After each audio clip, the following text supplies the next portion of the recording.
We're here today to defend Formula 2. A lot of YouTubers these days are bashing the feeder series to Formula 1, saying it's illegitimate, it's not giving proper results. Firstly, when you watch Formula 2, you have to understand what's going on. And to understand, we need a bit of background, okay? So, let's talk about 10 years ago. Back in 2013, 2014, there were several series. There was European Formula 3, there was GP3, there was Renault 3.5, and there was GP2. GP2 is an equivalent of what we call today Formula 2.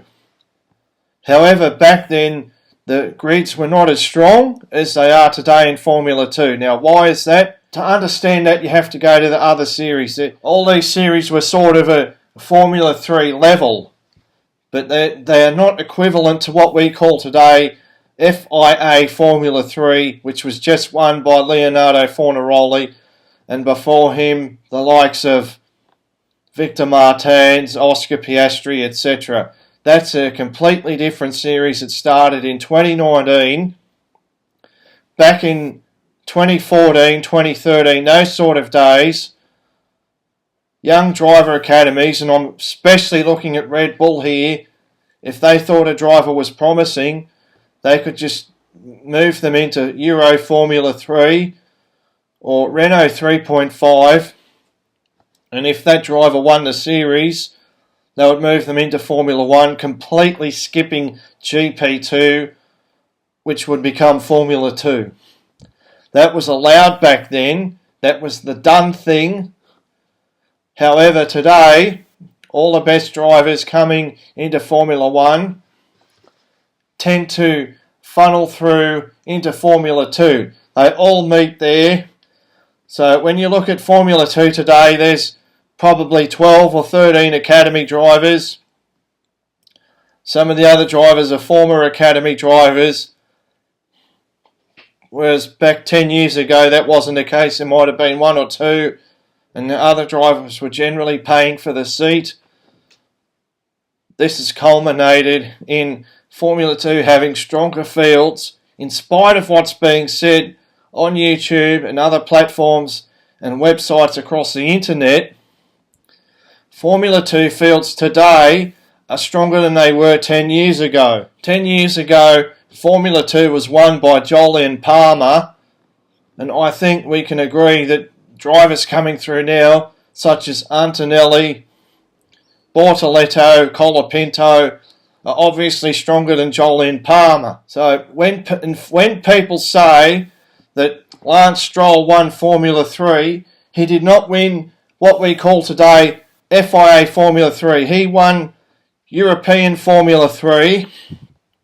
And a lot of the best drivers at that time were competing in GP3 and Renault 3.5, so that made it easier on him, on top of the fact that he was in the dominant Prema team. Now coming to 2024, what we've seen is that Formula 2 has adapted ground effects cars. Obviously, as we've seen with Formula 1, ground effects cars have a narrow working window, and you need to be on top of the setup. Now, Formula 2 teams aren't Formula 1 teams. They don't quite have the same expertise. And with this new car, there has been a shake-up of the pecking order. And at the start of the year, it was a bit unclear what team was the strongest. Much like the beginning of the Formula 1 season back in 2022. Remember how Haas were really quick and Alfa Romeo Sauber was good and McLaren were at the back. It was a little bit mixed up, and it took a few races for that to sort of filter out. A lot of the stuff that's been said about Formula 2 in 2024 is just plain wrong. There's so much negative propaganda towards Formula 2 at the moment, but I feel as though no one's observed this 2024 season correctly, so I'm going to try and explain it. Now, when the majority of these videos coming out saying, Formula 2 is it's not reliable, all this stuff. Well, Paul Aron, the Estonian, was leading the championship. Maybe these people don't want an Estonian to come into Formula One. That's a possibility. So they have to say, oh, you know, that's not legitimate. But the main thing you have to consider, the main person that you can calculate this Formula 2 season against is Andrea Kimi Antonelli. You have to remember one thing, one important thing. The beginning of the season, Antonelli was 17 and a half years old, and most of the other drivers are already 20. What does that mean?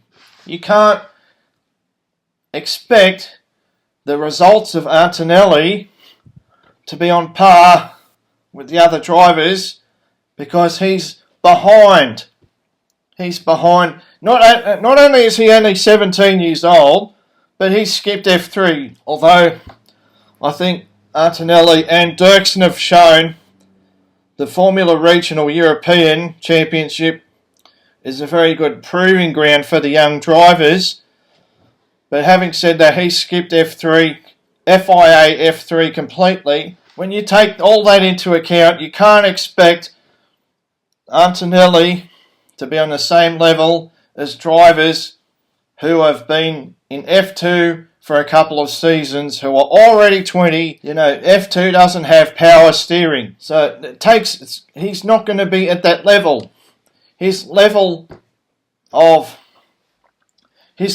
growth is not there. Imagine if we could get Antonelli when he's 20, driving against himself when he's 19, against himself when he's 18. Obviously, when he's 20, he's more developed, he's physically stronger, he's mentally stronger, and he'll be ahead of where he was when he's 19, and when he's 19 he will be ahead of where he's 18.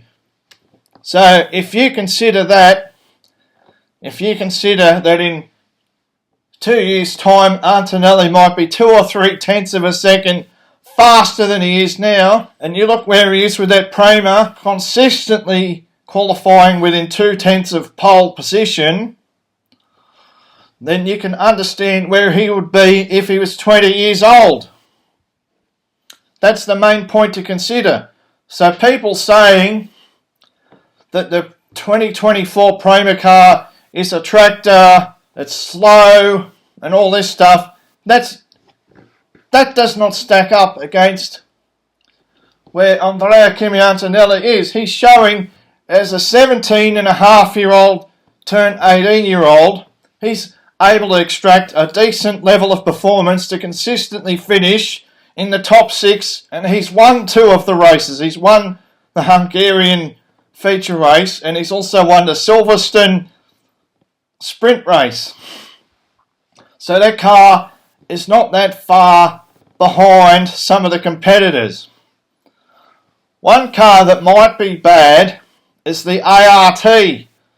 ART has been one of the best teams from 2018 to 2023 with the Dallara F2 2018 car. However, this season they have struggled. I would say they have struggled more than Prema because they have Victor Martins in their car. He's already 22 years old or 23 years old. He's highly experienced at this level. He's done 2 seasons of Formula 3. This is the second of Formula 2. And it's very strange to see him struggling. So if there is a car that has struggled compared to the opposition, it's definitely the ART. But remember, there's a difference between having a fast car, which High-Tech and Campos probably did at the start of this season, and being in a good team. And when we're talking about a good team, we're talking about Prema, ART. These are the 2 best teams in Formula 2. Oh, and Invicta. These are the 3 best teams. You always look. These 3 teams are always finishing at the top. They are consistently either winning the Constructors' Championship or the Teams' Championship, or to win the Drivers' Championship. And by that, I want to highlight that Prema and ART and Invicta have improved more throughout this season compared to the opposition. Teams like Campos, teams like High Tech, teams like Rodin, these teams, they haven't developed as quickly as ART and Prema. And this can be signified by a driver in his very first race, Gabriele Mini, finishing on the podium in the sprint race. And now, Victor Martins getting podiums has become more commonplace since the summer break. But because they're very good teams with a lot of good people. Another thing, if at the start of 2024, High Tech, Campos, etc. had a good car, isn't part of that the drivers and their ability to help the team set it up? Isn't that also because they worked hard in pre-season testing?